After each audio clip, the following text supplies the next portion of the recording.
Hi guys, Mehdi here from Mehdi's Bushcraft and Self-Reliance. This video is based on a request to do some video about knife sharpening. But I think the most important thing is knife safety.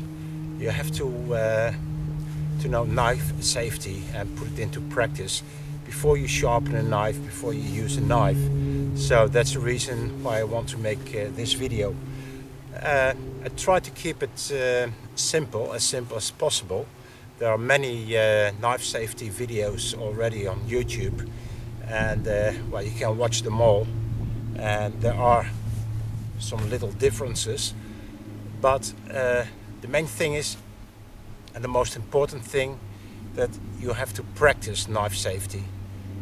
Just a video isn't enough, and preferably you have someone with you who can watch you the way you do things and correct you if necessary. Well, I brought a few knives with me, and the first thing where you always start with is to take a knife out of the sheath. And you can have it like this, or you can have it on your belt or wherever. This is a M.B.S.R knife, and as you see, there's a notch here. That's meant to put your thumb on, and then you take the knife out like this. When it's loose, you can easily take it in your hands, and then you put it back. You hear a click. I don't know if my video recorder will record it, but you hear a small click. Then you won't lose your knife. That's one. This is a totally different knife and a different sheath. It's a leather sheath, and it's stitched on one side. Well, it's dangerous to grab your sheath and just take out your knife, because a knife is meant to be sharp, and my knives are most of the time extremely sharp. So it's pretty well possible that the knife might cut the stitches, and when it does and my hand is around, it will cut my hand as well. Something I don't want to happen, and neither you. So when you have a sheath like this, hold the sheath with the stitches on that side, that in case the knife comes out, it won't hurt you. And then slowly pull it out until you can grab it with your whole hand, and there it is. And also the same way to put it back into the sheath. Also, when it's on your belt, you can touch it here on this side, not on the back side, on this side. Pull the knife up until you can grab it, and then grab it with your whole hand.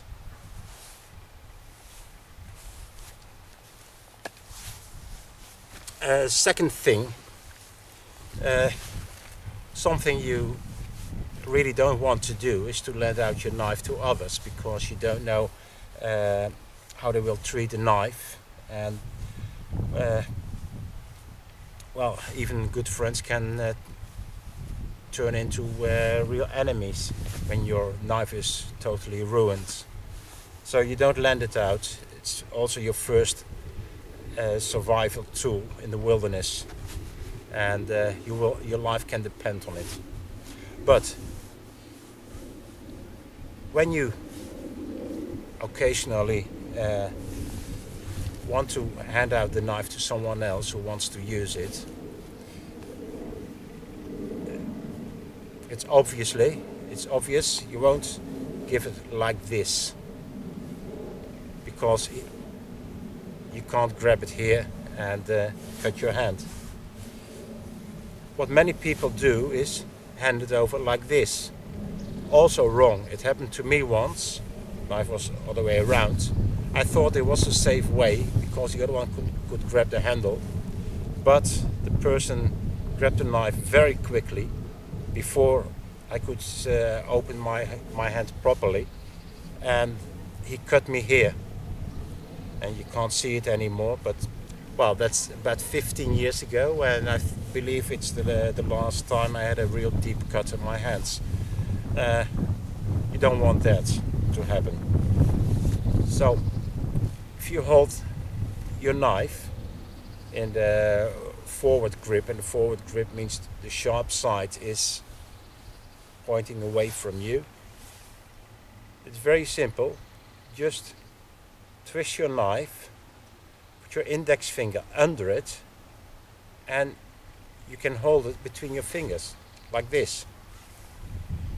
When the other person takes the knife, put your index finger under it, and the other person can't cut your hand or your fingers. That's the safest way to do it. So again, you hold it like this, just turn it, put your finger on it, under it, and give it to the other person. That's the way you pass the knife. Okay, then we'll talk about cutting, and there are a few things you have to be certain. First of all, be sure there isn't anyone around you that you can hurt. So keep everyone on a safe distance. Someone can sit on a few meters in front of you, or next to you, or behind you, but never in the way where you, the direction where you move your knife. That's dangerous. The second thing, you have to know where your knife goes. When you cut in a certain direction, whatever direction it is. That will most probably be the direction where the knife goes when it slips off. And so you don't want anyone to hurt in that direction, and neither yourself. And the third thing, and I have to change my camera, or try to sit back. Yeah, I think you can see it now. That's this triangle between your knees, between your legs. Never ever cut between your legs. That's extremely dangerous. In your legs, the femur arteries, when you cut them, and especially when you are in the woods, you're in deep trouble, and you can even die. So never ever cut in this triangle, the danger triangle.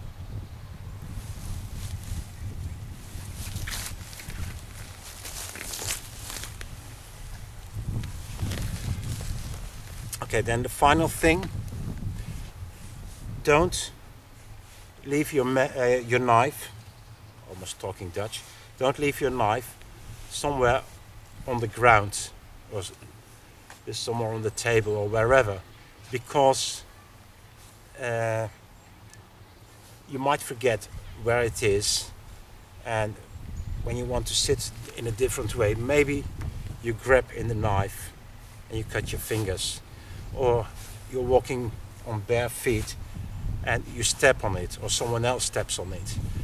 So if you're not working with a knife, it's always back in the sheath. That's the only safe place. Second safe place is when you're working, then you hold it in your hands. And for example, when you're preparing food or something, and it's dirty and needs to be cleaned before it goes back into the sheath, just put it on the cutting board. And there can be a wooden cutting board, a tree trunk, or whatever, but put it there where you were working. So rule 1, never walk around with your knife. That's dangerous. When you fall down over something, you might even step yourself. and you don't want to happen this to happen. Okay, now we go to the cuts. Okay, I will show you in this video some basic cuts, and again, there are some videos on YouTube that show you a slightly different way. Won't say it's good, better, or not good, but what I teach you are just the basic methods, and you will develop your methods over the years. Two basic positions to hold your knife. As I mentioned before, the forehand grip. That's the normal way you hold your knife in most of the cases, and the edge, it's pointing away from you. The second grip, you turn the knife and the edge is pointing towards you, and that's called the backhand grip. So you have the backhand grip and the forehand grip.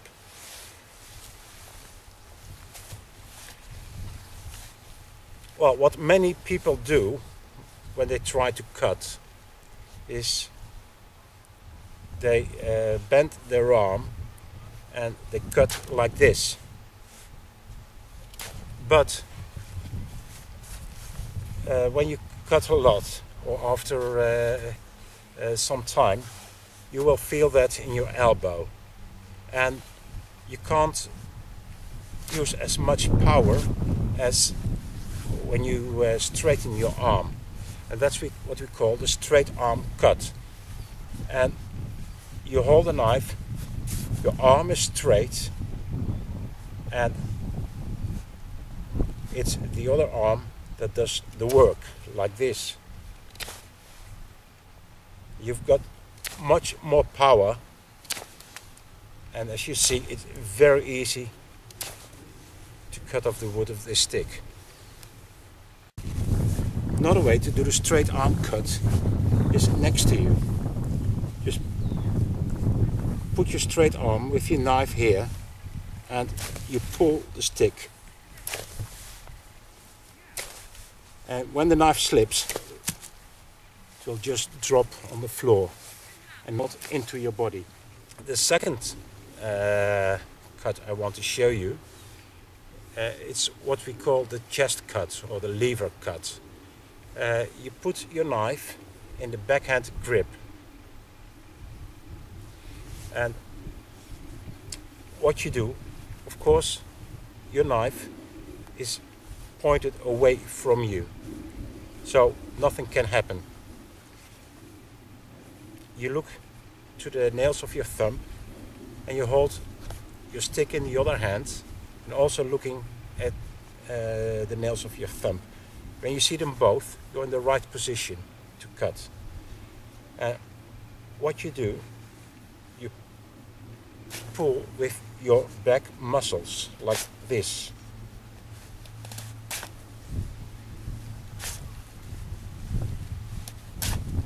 That gives you a lot of strength when cutting a stick. When making a tat peg, and you can use a piece of wood like this, and when you make it sharp, you can put it into the ground. On the other end, you will need two different cuts. The first cut is called the stop cut. See, here's my hand, not under it, because that's dangerous. Put my hand behind, just put my knife on the wood and I cut in it. Then I go to the second cut, and that's called the thumb cut.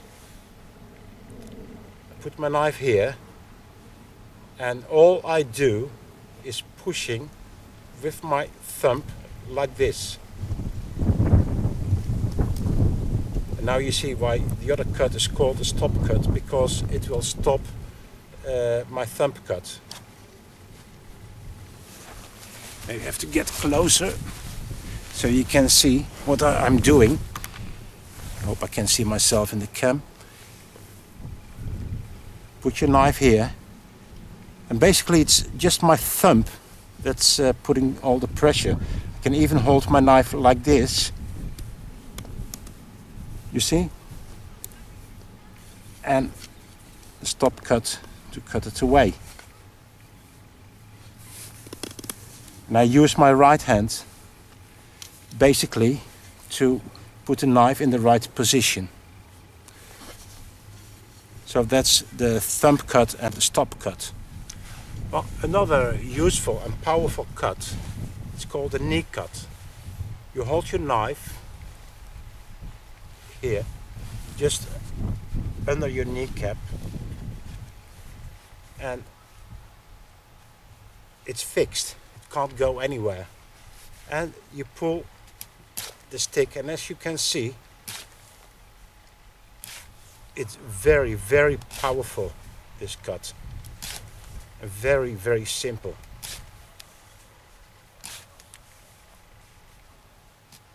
And it won't cost me almost any effort to cut this whole stick until there's nothing left. Another useful and interesting cut is the pull stroke cut. And you will, this time, cut towards yourself. You put the knife in the backhand position and you put the object that you want to cut against your chest. And you see, if I cut, it's my wrist that will hit my chest and not the knife. Now I can easily pull and stroke my knife, and I have a very good control on my knife. And nothing can happen. When I slip away, it's like this, and I won't hurt myself. And another cut I want to show you. I can hardly see myself because of the sun. The sun is shining since days. Anyway, the squeeze cut. Normally it's very dangerous to cut like this. That's what most people do, because if you get through the woods very quickly when it's too soft, you will cut into your thumb. But when you put the knife more here and then you squeeze, as you can see, it will, the blade will turn away from my thumb. So in fact, it's almost the same way as peeling potatoes. You can't cut your thumb when you do it this way. That's what we call the squeeze cut. And then finally, when you want to make a hole in a board or so, and I will now show you this stick. What also many people do is hold it in their hands and they start drilling. That's totally wrong, because if you slip, you will hurt yourself. So what you do is this.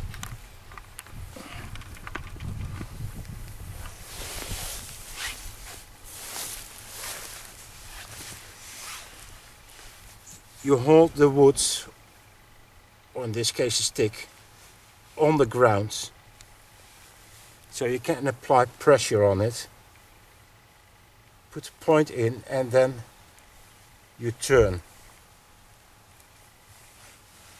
And this is how you can drill a hole.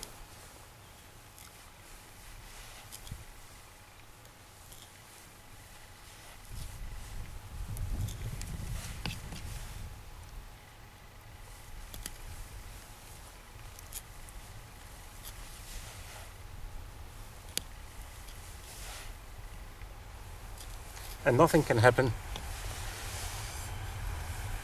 That's how you can make a hole in a safe way. One important thing when you go into the woods, and especially when you're cutting with your knife, axe or whatever, is take your first aid kit with you. Hopefully you won't need it, but if you do, you will be happy that you have listened to my words. Take your first aid kit with you. You need a few band-aids, bandages, etc. And well, what to do when you cut into your fingers, which will happen one day. I'm sure about that. Hopefully not too deep, but you know, your fingers will bleed a lot and you have to stop the bleeding. You have to apply a bandage, and if you don't have a bandage, maybe you can use a bandana or another cloth. Second, keep your wounded finger or hand high.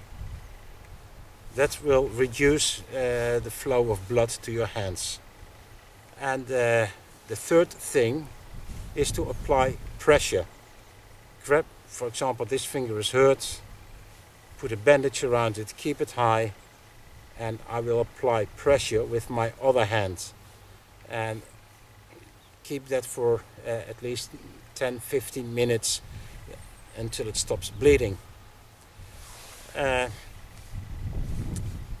In case you cut your arteries, and you will recognize that because it's not dark red, but the color of the blood is clearer, and it will squirt out. And your arteries in your fingers are here on the side of your fingers, and your thumb is going here. So the easiest way is the prayer grip. It's like you pray, and for example this thumb I put down and I squeeze. So I squeeze all my fingers and my thumb, and if there's an artery bleeding, this will stop the bleeding. Keep this for again 10-15 minutes and look if it starts bleeding again. If it does, apply the grip again and then pray for help. No, look for help. And that's something you always have got to do when you cut your hands. See a doctor, go to the first aid in the hospital, because in the first approximately 8 hours they are able to stitch the wound if it's a clean cut. But when you wait too long, the doctor has to cut the wound again before he can stitch it. So better hurry. And if it's very it's just a skin cut, not deep, well, I think you can do it with plasters and just bandage, band-aid around, and that's enough. But when it's a deeper cut, go to the doctor. Well, guys, we're almost at the end, and these are just basics. So a resume. First, know where your knife is. It's either in your hand or inside your sheath, or maybe at the place where you were working until you clean it. But clean it as soon as possible and don't walk around with your knife in your hand. Second, be sure there's nobody in reach who you can hurt. The third is the danger triangle. Don't ever cut between your legs. That's extremely dangerous. The fourth is know where your knife goes. When you cut into that direction, it's most likely that when your knife slips off, it goes into that direction. If you cut that way, it will go that way. Know where it can go and keep that area clear. And above all, learn all these techniques and practice them, practice the grips and cuts until you can dream them. And then I wish you good luck and safe, especially a safe knife practice. Okay, peace out.